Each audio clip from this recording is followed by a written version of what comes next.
아멘. 오늘 우리에게 주시는 하나님의 말씀은 창세기 8장 13절로부터 22절까지의 말씀입니다. 창세기 8장 13절로부터 22절까지의 말씀 교독하시겠습니다. 601년 첫째 달 곧 그 달 초하룻날에 땅 위에서 물이 거친지라 노아가 방주 뚜껑을 제치고 본즉 지면에서 물이 거쳤더니 하나님이 노아에게 말씀하여 이르시되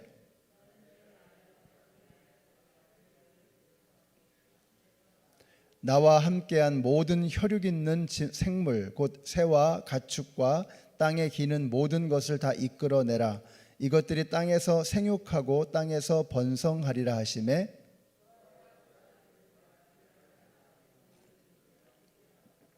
땅 위의 동물 곧 모든 짐승과 모든 기는 것과 모든 새도 그 종류대로 방주에서 나왔더라.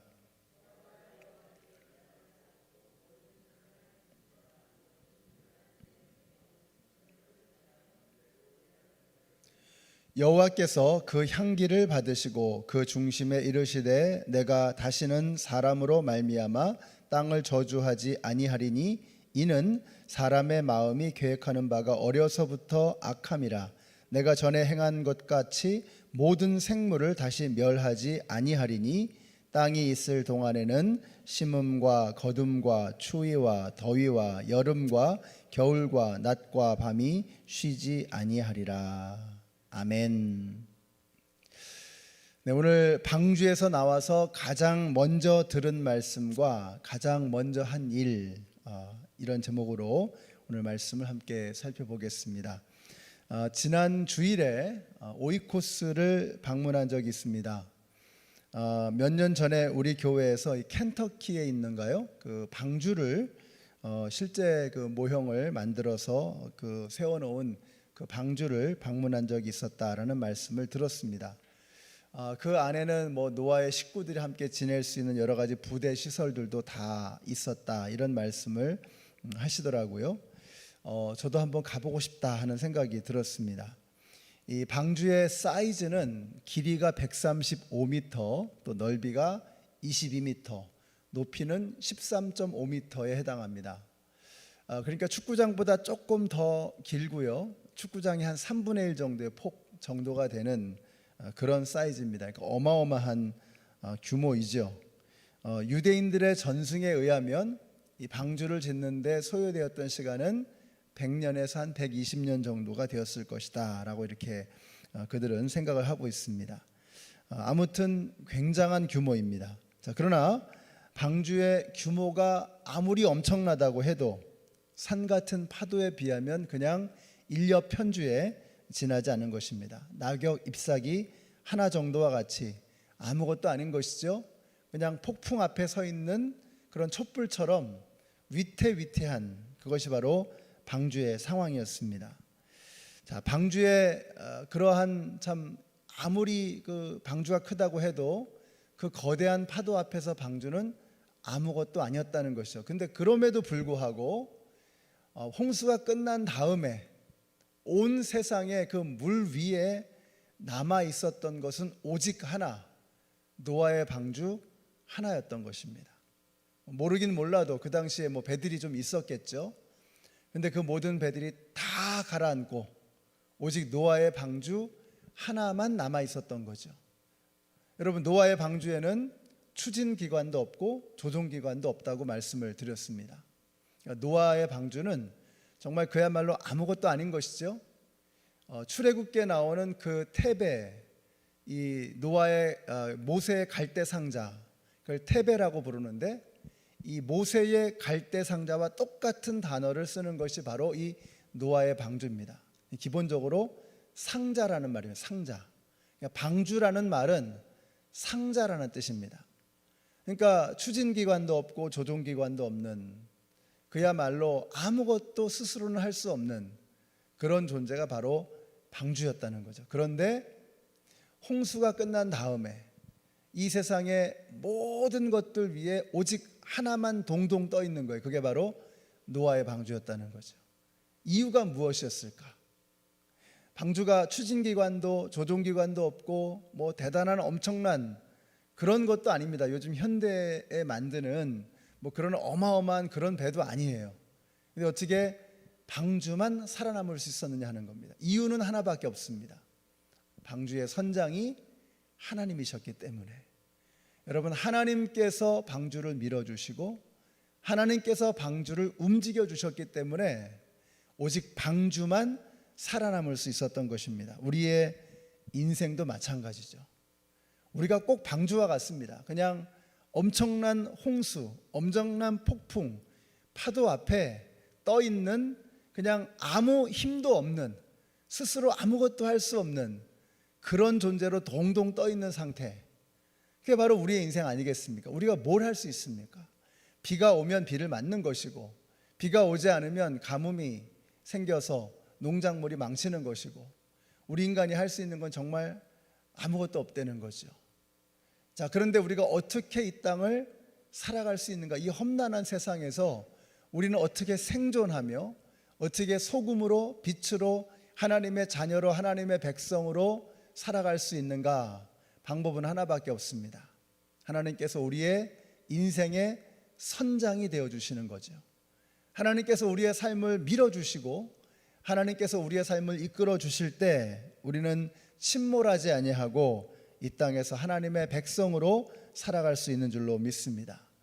오늘 우리 성도님들이 내가 내 능력으로 살아가지 아니하리라, 하나님의 능력으로 살아가리라 라는 믿음의 결정을 하셔야 돼요.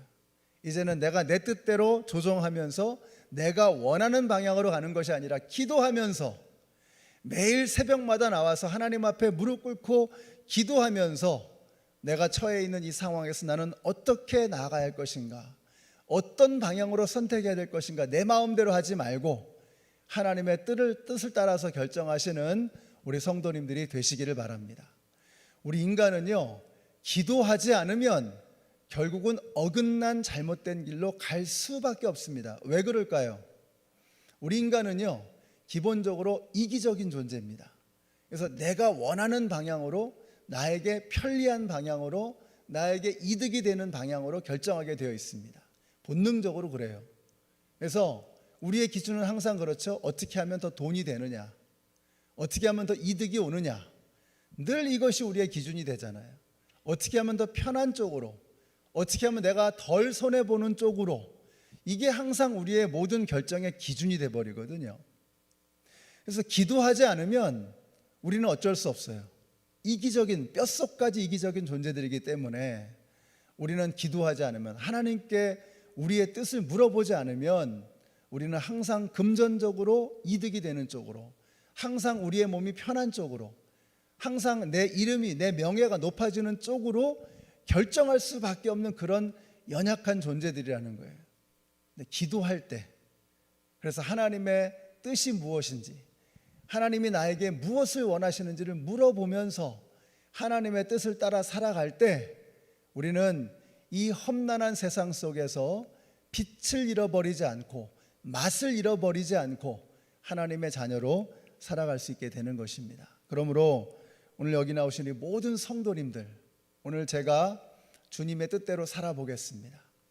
내 능력이 아니라, 내가 가지고 있는 나의 자원이 아니라 하나님의 능력으로, 하나님의 도우심으로 오늘 하루를 걸어가겠습니다. 결정하시는 우리 모두가 되시기를 예수님의 이름으로 축원합니다. 우리 노아와 그의 식구들이 방주 안에 머물러 있었던 시간은 며칠이다? 382일이다 말씀드렸죠.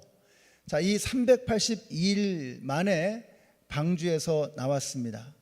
방주에서 나와서 가장 먼저 들은 말씀이 뭐냐? 17절 말씀이죠. 같이 읽겠습니다. 시작. 너와 함께한 모든 혈육 있는 생물 곧 새와 가축과 땅에 기는 모든 것을 다 이끌어내라. 이것들이 땅에서 생육하고 땅에서 번성하리라 하시매. 땅에서 생육하고 땅에서 번성하리라 하시매. 어디서 많이 들어본 말씀이죠. 하나님께서 천지를 창조하시고 인간에게 이렇게 명하셨습니다. 하나님이 그들에게 복을 주시며 하나님이 그들에게 이르시되 생육하고 번성하여 땅에 충만하라. 땅을 정복하라. 이게 보이시죠? 자, 무엇을 하는 것입니까? 하나님께서 온 세상을 창조하시고 인간에게 생육하고 번성하라 말씀하셨어요. 노아의 방주가 이제 홍수가 끝난 다음에 방주에서 나오자마자 들은 첫 번째 말씀이 또 뭐예요? 생육하고 번성하라. 그 생육하고 번성하라는 말씀 가운데는 처음에 하나님께서 이 땅을 창조하시고 나서 하셨던 그 모든 말씀들이 다 녹아 있는 거예요. 처음에 어떻게 하셨어요? 복을 주셨죠. 그리고 생육하고 번성하고 이 땅을 다스려라. 그러니까 지금 아담에게 부탁하셨던 그 말씀을 하나님께서는 다시 한번 노아에게 하시는 거예요. 다시 말하면 새로운 창조, 세컨드 찬스, 다시 한번 기회를 주시고 또 한 번의 새로운 창조를 시작하기를 원하시는 그 하나님의 마음이 이 말씀 가운데 담겨 있는 것입니다. 저는 이렇게 생각합니다. 하나님께서 우리에게 새 날을 주신 이유는 다시 한번 새로운 출발을 해보라는, 새로운 창조의 마음으로 오늘 하루를 시작하라는 그런 말씀의 뜻인 줄로 믿습니다. 어제까지는 부부싸움 대판했어요. 오늘 새롭게 출발하는 거죠. 아내에게, 남편에게 사과하고 새롭게 한번 출발해보자. 너무 막연하게만 생각하지 마시고 우리의 생활 속에서 어떻게 할 것인가. 애들에게 어제 자녀들에게 잘 못했어요. 부모님에게도 잘 못했어요. 이웃에게도, 직장 동료에게도 좀 함부로 했어요. 오늘 새로운 마음으로 방주에서 나와서 새롭게 출발하는 그 심정으로, 방주에서 나올 때 땅을 첫 발을 디뎠을 때 어땠다 그랬어요? 가슴이 벅차올랐을 거 아닙니까? 오늘 여러분이 이제 새벽 예배 마치고 세상으로 향해 나가실 때 그냥 나가지 마시고 설레이고 벅찬 가슴으로, 그리고 세상을 향해 나가는, 그리고 직장을 향해 나가는 거죠. 그리고 여러분의 가정을 향해서 나가는 거죠. 그런 심정으로 새로운 창조를 주시는 그 하나님의 마음으로 오늘 하루를 시작하시는 여러분들이 되시기를 바랍니다. 자, 첫 번째로 하신 말씀은 생육하고 번성하라. 새로운 창조를 시작해라. 자, 그 다음에 방주에서 나온 첫 번째로 노아가 했던 일은 무엇이냐 하는 겁니다. 그것은 예배였습니다. 20절 보세요. 노아가 여호와께 제단을 쌓고 모든 정결한 짐승과 모든 정결한 새 중에서 제물을 취하여 번제로 제단에 드렸더니, 지난 주일에 말씀드렸죠. 방주에서 나온 후에 밟은 땅의 의미가 그전과는 달랐을 것이다. 그러므로 그들의 예배도 그 이전과 같을 수 없었을 것이다 라는 말씀을 드렸죠. 자, 그런데 그들이 첫 번째로 했던 행위가 뭐냐? 그것은 하나님 앞에 예배하는 것이었습니다. 그 예배는 어쩌면 제단을 쌓기 전에 시작됐을 것 같아요. 그들이 땅에 서서 하늘을 바라보는데, 여러분 그 의미가 어떻겠습니까? 그들이 바라보는 하늘, 와, 여러분 이게 예배입니다. 예배가 뭐냐? 그냥 와 하는 거예요. 와우, 이게 예배. 제가 그랜드 캐년에 가가지고 그랜드 캐년을 이렇게 쫙 보는데요, 그냥 주님의 높고 위대하심을 내 영혼이 찬양하리, 찬양밖에 안 나와요. 그 어마어마한 걸 보면서 그냥 제 안에서 막 찬양이, 예배가 막 쏟아져 나오는 거예요. 와, 하나님이 이렇게 멋있는 아름다운 세상을 지으셨네. 이게 예배입니다. 이게 예배예요. 오늘 여러분의 하루의 삶이 예배가 되시기를 바랍니다. 하나님이 얼마나 경이로운, 얼마나 위대하신 분이신가. 우리의 자녀들을 보면서 와우, 이 녀석 봐라, 이렇게 예쁘고 이렇게 아름다운, 여러분의 남편과 아내를 보면서, 이웃을 보면서 그들 안에 있는 하나님의 형상을 바라보면서 와우, 이게 예배라는 거예요. 하나님께서 우리의 삶에 쏟아 부어주신 그 은혜를 생각하면서 와우, 어떻게 나 같은 자에게 이런 은혜를, 어떻게 나 같은 사람에게 이런 신앙을, 이런 믿음을 주셨나. 나는 이렇게 악하고 추악하고 이기적인데 하나님은 나 같은 존재에게 얼마나 아름다운 하나님의 사랑을 베풀어 주셨나. 와우. 이게 예배라는 거예요, 이게. 그러니까 노아가 제단을 쌓기도 전에, 제물을 태워 드리기도 전에 예배는 이미 시작한 겁니다. 방주에서 나와서부터 그들의 경이로운 예배, 그 가족들이 함께 8명이서 드리는 그 예배, 얼마나 아름다운 예배입니까? 오늘 여러분의 삶이 그렇게 예배로 시작하게 되시기를 바라요. 우리의 예배는 여기 새벽 예배 나와서 혹은 영상으로 이 예배를 드리면서 그러고 시작하는 게 예배가 아니라 여러분이 눈을 뜨면서부터 와우 해야 되는 거예요. 하나님, 오늘도 저에게 하루를 주셨네요. 이 생명을 주셨네요. 제가 오늘 하루를 멋지게 살아보겠습니다. 오늘 저의 삶이 하나님을 향한 제물이 되게 하여 주시옵소서. 그러면서 예배는 시작하는 거예요. 오늘 하루 온종일 여러분이 숨쉬는 그 모든 순간순간이 하나님을 향한 최고의 예배가 되시기를 우리 예수님의 이름으로 축원합니다. 기도하겠습니다. 하나님 감사합니다. 오늘 저희들이 예배로 오늘 이 하루를 시작하기를 원합니다. 저희들의 호흡 하나하나, 심장박동 하나하나가 주님을 향한 찬양, 주님을 향한 예배가 되게 하여 주시옵소서.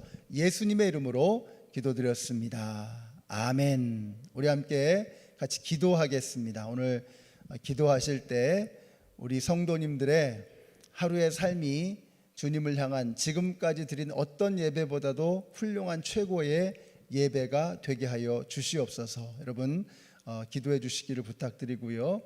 특별히 이 시간에는 우리 교회에 질병으로 어려움당하고 계시는 여러 성도님들, 암과 투병하고 계시는 우리 형제님들, 자매님들, 어르신들도 계십니다.